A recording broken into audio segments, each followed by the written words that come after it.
Welcome back to the Pro Ticker Podcast, everyone. Your Thursday morning edition covering major financial magazine headlines. It's February 27th, 2025, and man, oh man, the markets they're a mix of excitement and anxiety today, I'd say.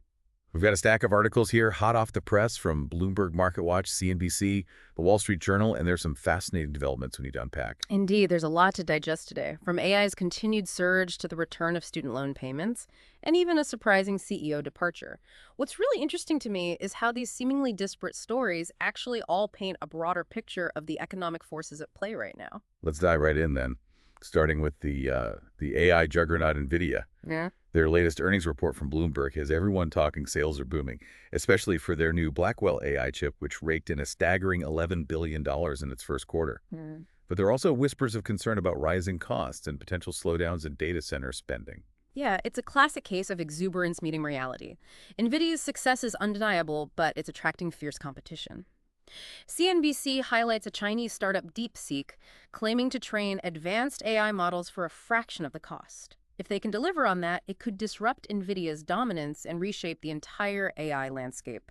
Even NVIDIA's CEO Jensen Huang acknowledged DeepSeek, comparing their approach to needing millions of times more computing power than we use today. Millions of times more computing power. Whoa. That raises some serious questions about the sustainability of this whole AI boom. Is it a bubble fueled by hype, or are we truly witnessing the dawn of a new technological era? That's the million-dollar question. While the potential of AI is immense, we need to be realistic about the cost of developing and running these advanced models, not just in terms of dollars, but also in terms of energy consumption and environmental impact. Speaking of impact, let's turn our attention to small-cap stocks. Bloomberg reports that investor confidence in these companies is waning, with the Russell 2000 down about 10% from its recent highs. It seems executives are feeling the pressure too, with concerns about rising interest rates and a potential economic slowdown looming large. Small caps are often seen as kind of a barometer of economic health. They tend to be more sensitive to interest rate hikes and have less diversified revenue streams compared to their larger counterparts. This makes them particularly vulnerable in an environment where borrowing costs are rising and economic growth is uncertain. MarketWatch even points out that small-cap CEOs are expressing pessimism about the near future. Is this a sign that trouble is brewing for the broader market? It's certainly a data point worth noting. When small-cap executives who are typically very optimistic about their own company's prospects start expressing broader economic concerns, it suggests a shift in sentiment that investors should pay attention to. So is this a red flag for investors or a buying opportunity? Honestly, it's a bit of both. For those with a higher risk tolerance, the dip in small cap valuations might present a buying opportunity. But it's crucial to be selective and focus on companies with strong fundamentals and a clear path to profitability in a potentially challenging economic environment. Well, from a potential buying opportunity to a very real financial burden, let's talk about student loans. The pandemic-era pause on federal student loan payments is officially over, and the Wall Street Journal reports that a staggering 43% of borrowers haven't resumed making payments. This is a ticking time bomb with potentially significant consequences for both individuals and the economy as a whole. Millions of borrowers are now facing the reality of restarting payments, often with increased interest accrued during the pause. This could strain household budgets and impact consumer spending, which is a key driver of economic growth. And the Journal shared a particularly heartbreaking story about a borrower whose credit score plummeted because their loan servicer was using outdated contact information. It highlights the systemic issues and lack of clear communication that plague the student loan system. This situation underscores the importance of financial literacy and responsible borrowing, but it also highlights the need for more robust support systems and clearer communication from loan servicers, especially during periods of transition like this. From the struggles of individual borrowers to the contrasting fortunes of corporate giants, let's turn our attention to Rolls-Royce, and WPP MarketWatch highlights how these two companies are experiencing dramatically different realities. Rolls-Royce, the engine maker, is riding high on surging travel demand, with their stock soaring 124% annually over the past 2 years. Meanwhile, WPP, the world's largest advertising company, just saw their stock plummet 19% after forecasting a potential sales drop. Yeah, it's a perfect illustration of how different sectors are impacted by the forces shaping the global economy. Rolls-Royce is directly benefiting from the post-pandemic travel rebound. People are eager to fly again, and that translates into increased demand for aircraft engines. On the other hand, WPP is facing headwinds from a potential economic slowdown. When companies tighten their belts, advertising budgets are often among the first to get slashed. It's a fascinating juxtaposition that underscores the importance of understanding the nuances of different sectors and industries. Absolutely. And this brings us to a story from MarketWatch that has the markets a bit jittery this morning. Treasury yields have been sliding for 6 straight sessions, hitting their lowest levels in 11 weeks. Stephen Innes of SPI Asset Management sums it up nicely, saying, bond yields remain under pressure, reflecting investor concerns that the trade war premium is morphing from an inflation risk into a growth risk. So it seems the market is starting to anticipate a shift in the Federal Reserve's focus. Could this mean a potential easing of interest rate hikes? It's certainly a possibility. For the past couple of years, the Fed has been laser-focused on combating inflation, aggressively raising interest rates to cool down the economy. But with concerns about a potential slowdown growing, the market is now betting that the Fed might pivot away from fighting inflation and prioritize supporting economic growth. That would be a significant shift, and it would have major implications across various sectors. But what about inflation? Is it truly under control? That's the big question mark hanging over the market right now. Inflation has shown signs of cooling in recent months, but it's still significantly above the Fed's target level. The Fed is facing a delicate balancing act. Raising rates too much could tip the economy into recession, but easing up too soon could allow inflation to spiral out of control again. And while the Fed deliberates its next move, investors are left trying to decipher the tea leaves, leading to the market jitters we're seeing. Precisely. Uncertainty breeds volatility, and right now there's a lot of uncertainty surrounding the economic outlook. Speaking of uncertainty, CNBC reports a sudden CEO exit that has the EV world buzzing. Lucid Group, an electric vehicle maker, saw their stock drop over 10% after CEO Peter Rawlinson abruptly departed. This unexpected move injects a dose of uncertainty into Lucid's future, especially as they face intensifying competition in the increasingly crowded EV market. Investors are now eagerly awaiting guidance from the interim CEO, Mark Winterhoff, to see what direction he'll steer the company in. From what CNBC has gathered, Winterhoff's priorities seem to be increasing production, narrowing losses, and raising customer awareness. They're aiming to more than double vehicle production this year and are pinning their hopes on the success of their new SUV Gravity to drive sales. It's a crucial moment for Lucid. They need to demonstrate they can scale production efficiently while navigating the challenges of a rapidly evolving market and fierce competition from established players like Tesla. It will be interesting to see how Lucid's strategy evolves under new leadership, and whether they can capitalize on the growing demand for electric vehicles while navigating the complexities of a dynamic and ever-changing industry. Indeed. And this brings us to another intriguing development in the world of AI, this time from Amazon. Let's hear it. I'm all ears. Yeah. What's Amazon up to now? Well, according to MarketWatch, Amazon is rolling out Alexa plus a generative AI-powered upgrade to their popular Alexa voice assistant.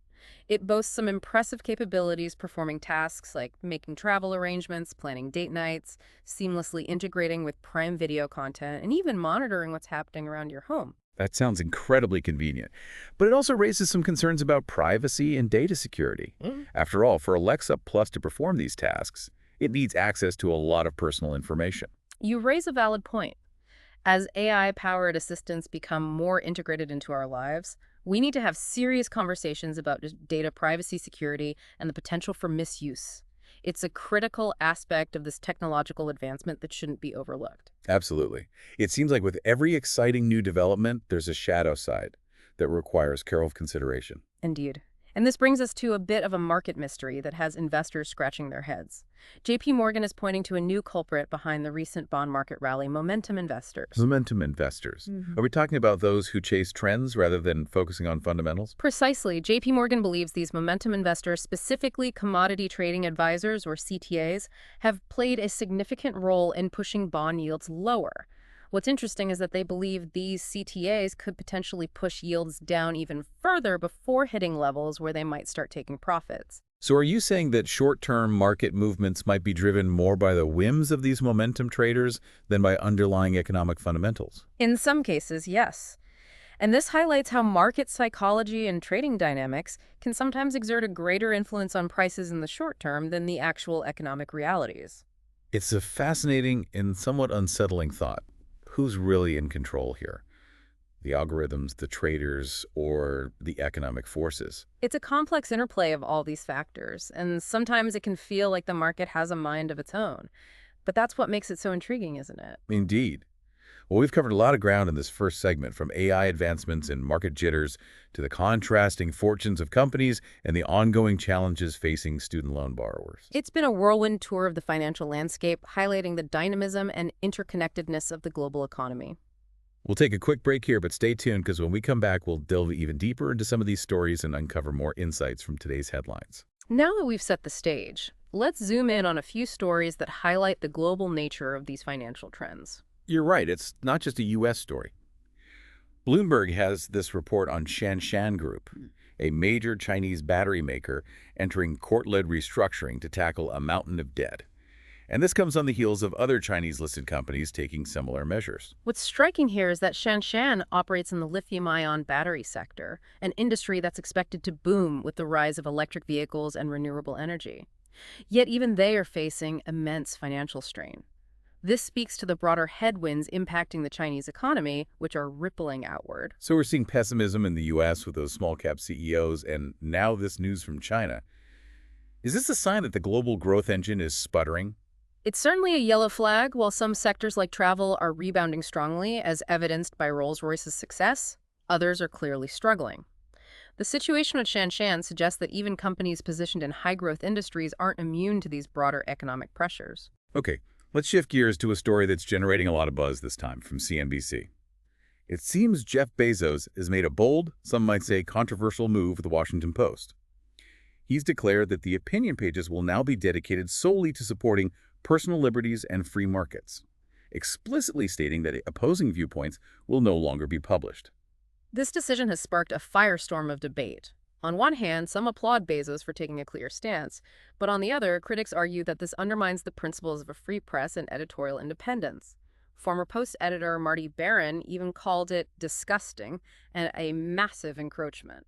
It's fascinating to see how individual beliefs and values, in this case Bezos' commitment to free markets, can directly influence the direction of a major media outlet. Yeah. It raises questions about the responsibility that comes with owning a platform that shapes public discourse. Absolutely. And this leads us to another headline-grabbing move from a company. Bezos leads Amazon MarketWatch reports they're launching Alexa, plus a generative AI-powered upgrade to their Alexa voice assistant. Now, this is where things get interesting. I'm all for a smarter voice assistant, but what caught my eye is that Alexa Plus will cost $19.99 a month. Unless you're an Amazon Prime member, then it's free. That's a clever strategy. By bundling Alexa Plus with Prime, Amazon is adding perceived value to their membership program. Some analysts even speculate that this could pave the way for a future Prime price hike, making it more palatable to subscribers. It wouldn't be the first time Amazon has used bundling to subtly raise prices, but for now, Prime members reap the benefits, and what benefits those are. This Alexa Plus can do everything from booking travel and planning date nights to seamlessly integrating with Prime Video content and even monitoring your home. It's a glimpse into a future where AI assistants are deeply integrated into our daily lives, handling a wide range of tasks and providing personalized experiences. But as we discussed earlier with Alexa Plus, this raises questions about data privacy and the potential for misuse. Absolutely. Convenience often comes at a cost, and it's crucial to be aware of the trade-offs we're making in terms of data privacy and security as these technologies become more prevalent. Couldn't agree more. Now let's circle back to the bond market, which we touched on earlier. JP Morgan has an interesting take on the recent rally, attributing it, at least in part, to the actions of momentum investors, specifically commodity trading advisors, or CTAs. For those of us not familiar with the intricacies of Wall Street, could you explain what CTAs are and how their trading strategies differ from traditional investors? Certainly, CTAs are a type of hedge fund that uses sophisticated algorithms and technical analysis to identify and capitalize on market trends. They often take large leverage positions aiming to profit from price momentum rather than focusing on the underlying fundamentals of an asset. So they're essentially betting on the continuation of a trend regardless of whether it's driven by rational economic factors. Essentially, yes. And according to JP Morgan, these CTAs have been piling into bonds, pushing yields lower. What's interesting is that they believe these momentum-driven trades could push yields down even further in the short term, potentially creating a disconnect from underlying economic fundamentals. That's a bit unnerving. It suggests that the bond market, which is typically seen as a bellwether of economic sentiment, might be temporarily swayed by the actions of these algorithmic traders rather than reflecting actual economic conditions. It highlights how the increasing influence of algorithmic trading and quantitative strategies can introduce new layers of complexity and volatility into the market. It's like trying to navigate a financial landscape that's constantly shifting under your feet. What seemed like solid ground one moment could suddenly become treacherous the next. Indeed. And this underscores the importance of having a diversified portfolio, a long-term investment strategy, and a clear understanding of your own risk tolerance, especially in a market environment where sentiment can change rapidly and be driven by factors beyond traditional economic indicators. That's wise advice. It's easy to get caught up in the headlines and the day-to-day fluctuations of the market, but maintaining a long-term perspective and sticking to your investment plan is crucial. Yeah.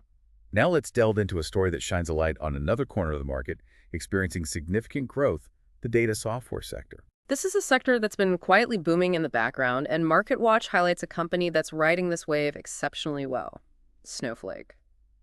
Their stock soared 9% in after-hours trading after they not only exceeded earnings estimates, but also issued a very optimistic revenue forecast for the coming year. What's driving Snowflake's success? It seems like they found a winning formula in a very competitive market. Snowflake provides a cloud-based data platform that enables businesses to store, manage, and analyze massive amounts of data. In today's data-driven world, this is a highly sought-after service, and Snowflake is attracting a rapidly growing customer base. Their CEO even boasted a net revenue retention rate of 126%, meaning their existing customers are not only sticking around, but also spending more. That's impressive. It speaks to the value they're providing and the stickiness of their platform. But this also reminds me of the challenges faced by companies like WPP, which are struggling to adapt to the changing landscape. Could companies like WPP benefit from leveraging data and analytics more effectively to navigate these turbulent times? It's certainly something worth considering. In many industries, data is becoming the new currency. Companies that can effectively harness and analyze data to gain insights and make better decisions are likely to have a significant advantage. Food for thought for those companies trying to stay ahead of the curve. Now, before we move on to our final segment, I want to circle back to a topic that we touched on earlier, and it's one that weighs heavily on the minds of many Americans: the student loan crisis. Yes, the situation is concerning. The Wall Street Journal's report on steep drops in credit scores hitting student loan borrowers as pandemic-era relief measures expire is a stark reminder of the long-term impact of debt and the challenges many individuals face in managing their finances. The article highlights how the end of the payment pause has caught many borrowers off guard, leading to missed payments and a cascade of negative consequences. It underscores the need for greater financial literacy, responsible borrowing practices, and a system that provides adequate support and guidance to those struggling with student loan debt. Absolutely. It's a complex issue with no easy solutions, but it's a conversation we need to continue having as a society. We can't ignore the very real financial burdens facing millions of individuals, even as the stock market celebrates record highs and technological advancements promise a brighter future. Well said. Financial well-being is about more than just stock prices and corporate earnings. It's about individuals and families having the resources and opportunities they need to thrive. Now, as we wrap up this segment of our deep dive, there's one last story I want to highlight, and it involves a company that's no stranger to making headlines. Tesla. Always a fascinating company to watch. What's the latest development in the Tesla saga? Well, according to CNBC, Tesla is facing a new challenge, a potential slowdown in demand for their electric vehicles. This comes after years of explosive growth, but now it seems even Tesla isn't immune to the forces shaping the global economy. This is a significant development not just for Tesla, but for the entire EV market. If demand for Tesla vehicles is softening, it could signal a broader slowdown in EV adoption, which would have implications for the entire industry, from battery manufacturers to charging infrastructure providers. It's a reminder that even the most innovative and disruptive companies are subject to the cyclical nature of markets and the broader economic environment. Indeed. And this brings us to our final segment, where we'll explore some additional stories and offer some concluding thoughts on the day's headlines. Welcome back to the Pro Ticker Podcast. We've explored a lot of ground today, from the soaring heights of AI to the very real challenges facing everyday borrowers. But before we wrap things up, there are a few more stories we need to unpack. Let's jump back into the mix, and this time I want to focus on a company that's been making waves in the data software sector.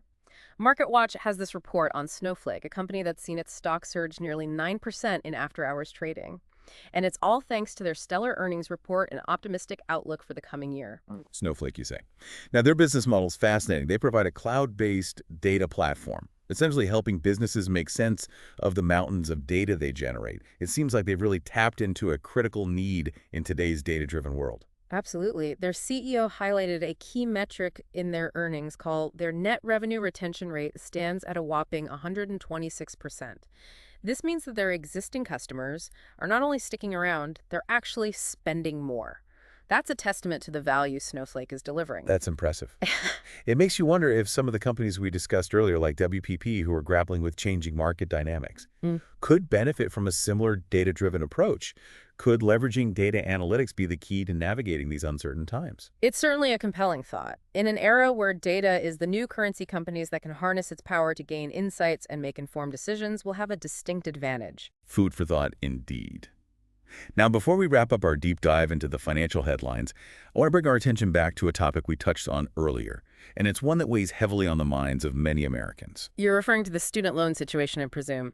The Wall Street Journal's report on the steep drop in credit scores impacting borrowers after the pandemic-era relief measures expired painted a sobering picture. Precisely. It's a stark reminder that behind all the market rallies and corporate successes, there are real people grappling with significant financial challenges. Yeah. The end of the payment pause has caught many borrowers off guard, leading to missed payments and a ripple effect of negative consequences. This situation underscores the importance of financial literacy, responsible borrowing, and a system that provides adequate support and guidance for those burdened with student loan debt. It's a complex issue with no easy solutions. However, it's a conversation we must continue as a society. We can't turn a blind eye to these struggles, even amidst the excitement of technological advancements and market triumphs. Well said. Ultimately, financial well-being is not solely defined by stock prices or corporate earnings. It's about ensuring individuals and families have the resources and opportunities to thrive. That's a powerful message to end on. And on that note, I think we've covered a lot of ground today. We've navigated the highs and lows of the market, from AI advancements and surprising CEO departures to the sobering realities of student debt and the constant need for adaptability in the face of changing economic tides. It's been an insightful journey through the world of finance, and I hope our listeners have gained a deeper understanding of the forces shaping our global economy. And that's a wrap for today's Pro Ticker podcast. We'll see you all tomorrow morning, ready to break down the latest headlines from the world of finance.